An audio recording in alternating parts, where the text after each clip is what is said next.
Welcome to உதயம் recipe. இன்னைக்கு நம்ம சேனல்ல சப்பாத்தி, பரோட்டா, பூரி, இடியாப்பம் எல்லாத்துக்குமே பெர்ஃபெக்ட்டா மேட்ச் ஆகிற மாதிரி எல்லா வெஜிடபிள்ஸும் சேர்த்து ஹெல்தியா ஒரு வெஜிடபிள் கிரேவி தாங்க எப்படி பண்ணலான்னு பார்க்க போறோம்.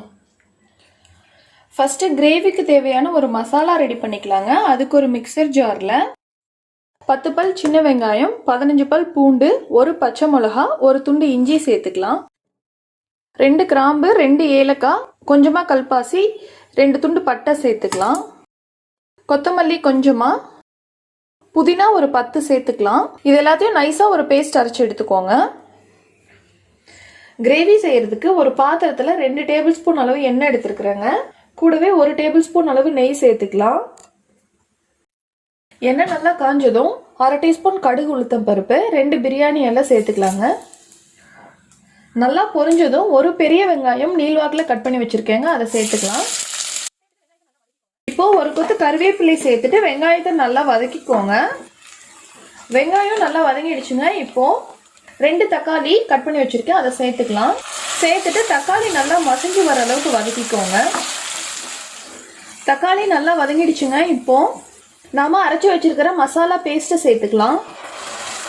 ஒரு பிஞ்ச் அளவுக்கு மஞ்சள் தூள், 2 டேபிள் ஸ்பூன் குழம்பு மிளகாய் தூள், எல்லாத்தையும் சேர்த்து எண்ணெய் பிரிஞ்சு வர அளவுக்கு வதக்கிக்கோங்க. மசாலா நல்லா வதங்கி எண்ணெய் பிரிஞ்சு வந்திருக்கு பாருங்க. இப்போ ஒரு வாட்டி நல்லா கலந்து விட்டுக்கோங்க. இப்போ வெஜிடபிள்ஸ் எல்லாம் சேர்த்துக்கலாங்க. 1/2 கப் அளவு காலிஃப்ளவர், மஞ்சள் தூள், உப்பு சேர்த்து சுடுதண்ணியில் போட்டு எடுத்து வச்சிருக்கேங்க. 1/2 கப் அளவு உருளைக்கிழங்கு, 1/2 கப் பச்சை பட்டாணி, 1/2 கப் அளவு கேரட், 1/2 கப் அளவு குடைமிளகாய், 1/2 கப் அளவு பீன்ஸ்.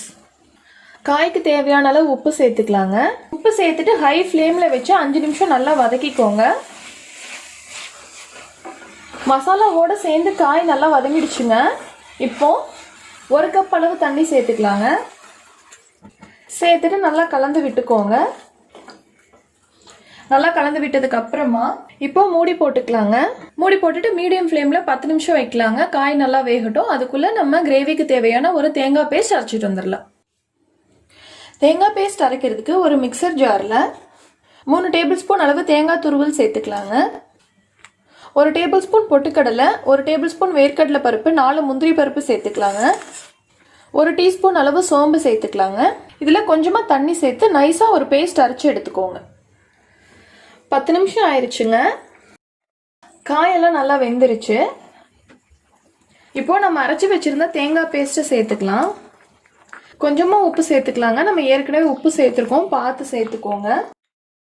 சேர்த்துட்டு நல்லா ஒரு வாட்டி கலந்து விட்டுக்கோங்க. இந்த அளவுக்கு நல்லா கலந்து விட்டதுக்கு அப்புறமா மூடி போட்டு மீடியம் ஃப்ளேமில் 5 நிமிஷம் கொதிக்க வச்சு எடுத்துக்கலாங்க. 5 நிமிஷம் நல்லா கொதிச்சிடுச்சுங்க. எந்த அளவுக்கு எண்ணெய் பிரிஞ்சு வந்திருக்குது பாருங்க. நம்மளோட கிரேவி சூப்பராக ரெடி ஆயிடுச்சுங்க. நீங்களும் கண்டிப்பாக இதே மாதிரி ட்ரை பண்ணி பாருங்கள். எப்படி இருந்ததுன்னு கமெண்ட் பண்ணுங்கள். இந்த வீடியோ உங்களுக்கு பிடிச்சிருந்ததுன்னா லைக் பண்ணுங்கள், ஷேர் பண்ணுங்கள், முக்கியமாக சப்ஸ்கிரைப் பண்ணுங்கள். கூடவே பக்கத்தில் இருக்கிற பெல் ஐக்கானில் ஆல்ங்கிற ஆப்ஷனை ப்ரெஸ் பண்ணிக்கோங்க. தேங்க்ஸ் ஃபார் வாட்சிங்.